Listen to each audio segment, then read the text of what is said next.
आज इस वीडियो में हम रुद्राक्ष के बारे में पौराणिक कथन को जानेंगे और साथ ही ये जानेंगे कि रुद्राक्ष के फल से रुद्राक्ष को कैसे निकाला जाता है। मैंने खुद निकाला है, तो वीडियो के माध्यम से मैं ये आपको दिखाऊंगी।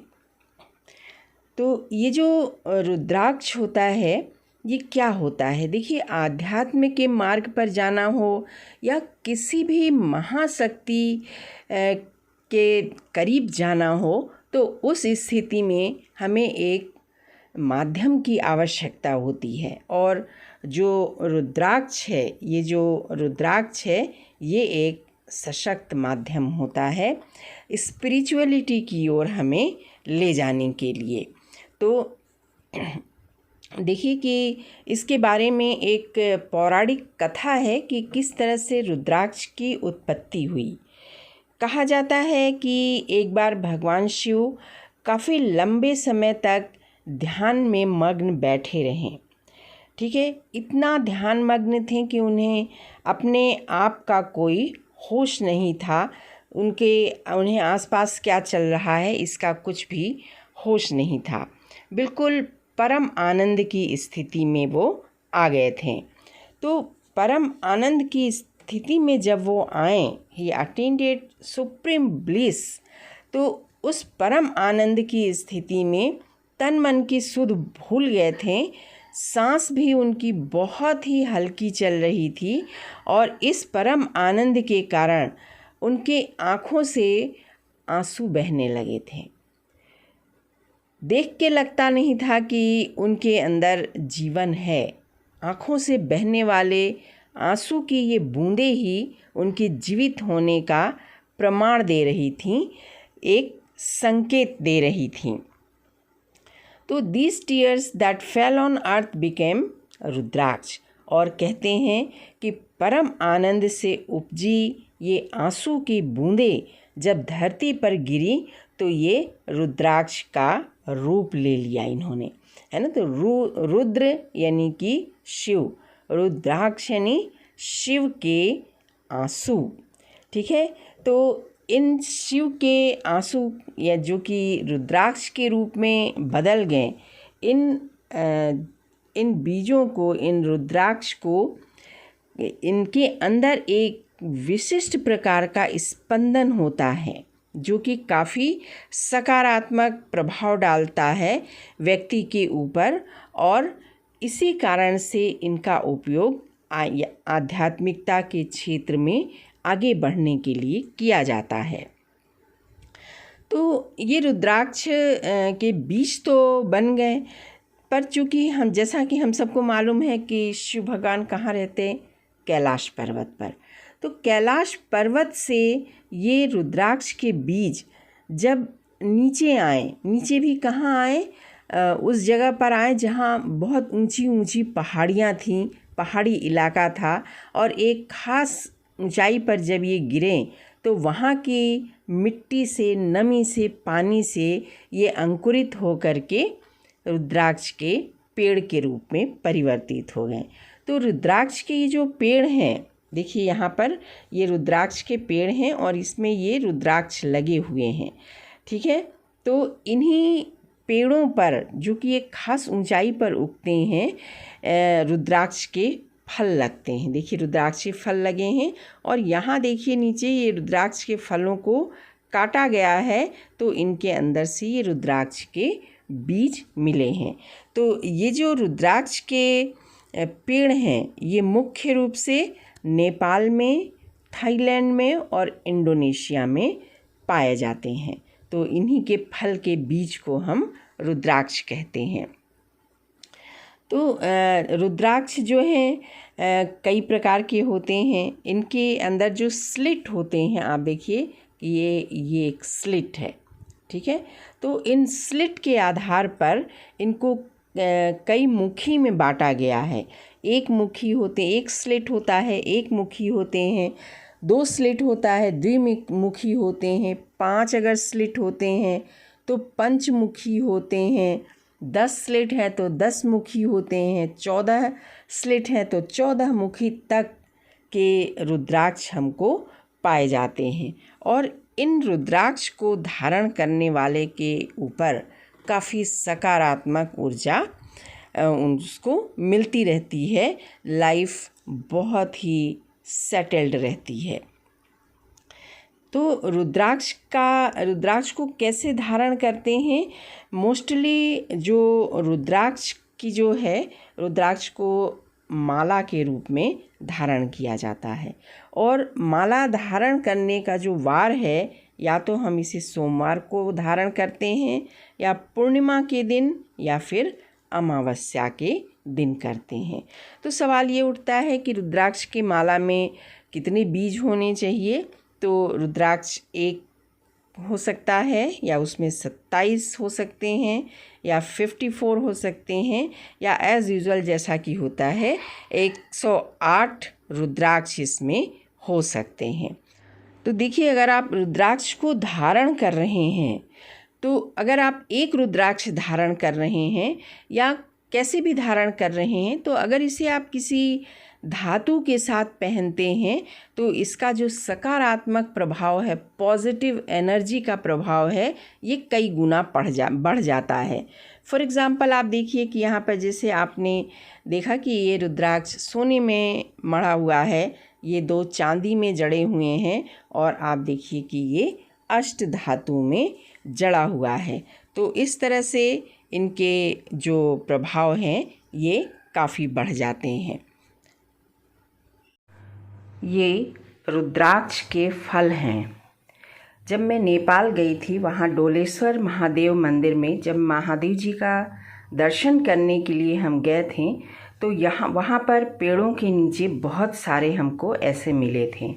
साथ ही आसपास काफ़ी दुकानें भी थीं जहाँ पर रुद्राक्ष के फल के मालाएं और रुद्राक्ष की मालाएं मिल रही थी। तरह तरह के रुद्राक्ष मिल रहे थे। तो कुछ तो मैंने इसमें से नीचे से उठा लिए थे, पेड़ के नीचे से, और एक माला भी लिया था मैंने, ये रुद्राक्ष के फलों की माला। ठीक है, इसको मैंने धो दिया है और धोने के बाद अब मैं इसको पानी में गला दूंगी। इसको 2 या 3 दिन तक पानी में हम डुबा करके रखेंगे। देखिए, हम इन सभी फलों को इन पानी में डाल दे रहे हैं और कम से कम 3 दिन तक हम इसको पानी बदलते रहेंगे, धोते रहेंगे और इसमें फूलने देंगे ताकि इसके ऊपर के छिलके पूरी तरह अलग हो जाएं और इसमें से रुद्राक्ष दिखने लगे। चलिए, रुद्राक्ष के फल को देख लेते हैं। कल गला दिए थे, देखिए अभी ये बहुत अच्छी तरह थोड़े से नरम हुए हैं, पर बहुत अच्छी तरह ये नरम नहीं हुए हैं। इसलिए हम इसको एक बार फिर धोएंगे और धो करके फिर से पानी भर करके रख देंगे। अभी 24 घंटे तक इनको हमने भिगो दिया था। देखिए, पानी बदल दिया है, कुछ कुछ फल जो हैं वो निकल रहे हैं। देखिए, इसके अंदर से रुद्राक्ष के दाने दिखाई दे रहे हैं। ठीक है, और बाकी तो भी काफ़ी कड़े हैं। ये तो बिल्कुल हल्का सा नरम हुआ है और ये देखिए, ये भी हल्का सा नरम हुआ है। ये तो बिल्कुल ही कड़ा है अभी। तो मेरे ख्याल से कम 2 दिन और लगेगा इनको बिल्कुल नरम होने में। तो इसको हम पानी चेंज कर दिया है, मैंने धो दिया है रुद्राक्ष के फलों को और गला दिया है वापस। 1 दिन और गलाएंगे और फिर उसके बाद देखेंगे कि क्या स्थिति है। ये रुद्राक्ष के वो फल हैं जिसे हमने 3 दिन पहले पानी में भिगोया था।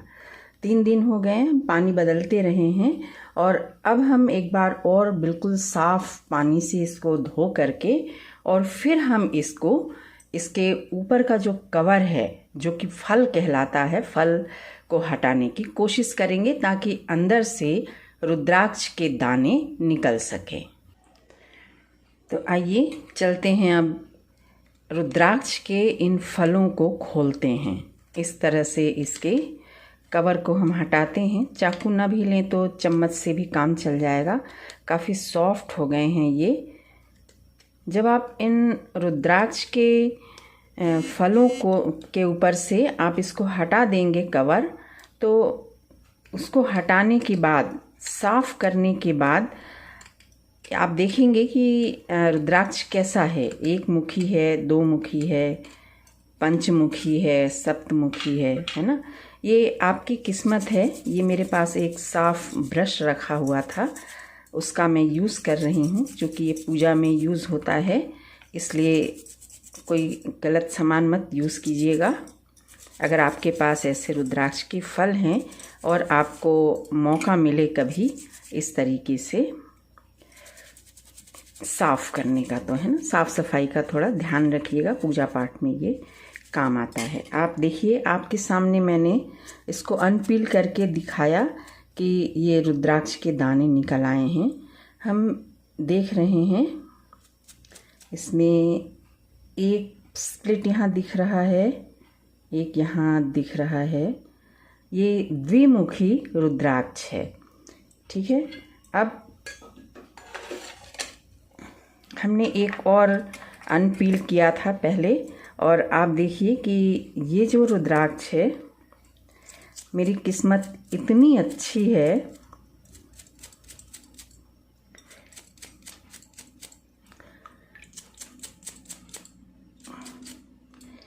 कि पहला ही जो फल निकला है, पहला ही जो रुद्राक्ष का दाना निकला है, आप देखिए कि यहाँ पर सिर्फ एक स्लिट है, यानी कि ये एक मुखी रुद्राक्ष है ना। प्रणाम करती हूँ मैं शंकर भगवान को और उनके कारण मेरे ऊपर होने वाली कृपा को, और साथ में इस एक मुखी रुद्राक्ष को। बड़े भाग्य के लोगों को ये रुद्राक्ष मिलता है। एक और हम साफ करके देखते हैं।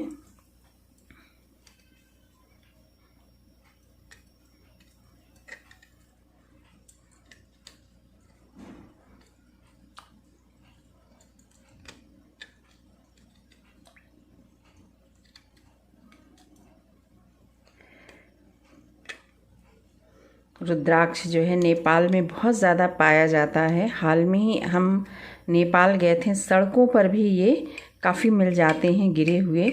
हमारे लिए बहुत महत्वपूर्ण रहते हैं, लेकिन वहाँ के लोगों के लिए सामान्य सी बात है, क्योंकि वहाँ की पैदावार ही रुद्राक्ष है, होता रहता है। जहाँ की पैदावार होती है वहाँ के लोग शायद इतनी कदर नहीं कर पाते हैं, लेकिन वो इससे बिजनेस ज़रूर करते हैं।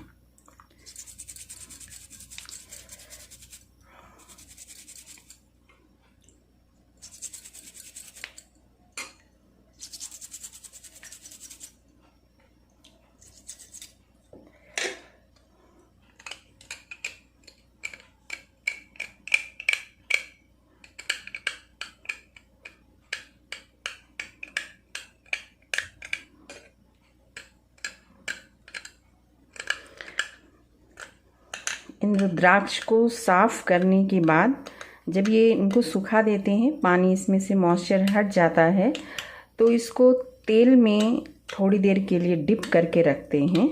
और तेल में ही रखना चाहिए, अदरवाइज़ मॉइस्चर हटने के बाद क्या होता है, ये अपनी स्प्लिट पर से फटने लगते हैं। शायद ये भी एक मुखी रुद्राक्ष है, देखना पड़ेगा।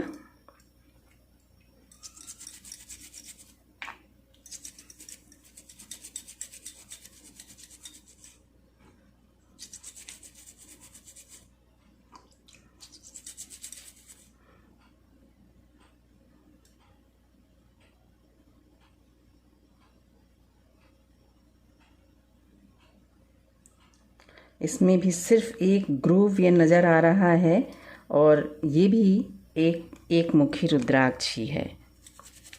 बहुत बड़ी किस्मत है मेरी, बहुत अच्छी किस्मत है जो एक मेरे पास द्विमुखी रुद्राक्ष आया है और दो मेरे पास एक मुखी रुद्राक्ष आए हैं। ये देखिए, इसी तरह हम सारे रुद्राक्ष के फलों को पील आउट कर लेंगे। एक और रुद्राक्ष मैंने पील आउट किया है। इसमें देखिए 1 2 3 4 और ये 5, ये पंचमुखी रुद्राक्ष है। पंचमुखी रुद्राक्ष भी बहुत ही अच्छा माना जाता है।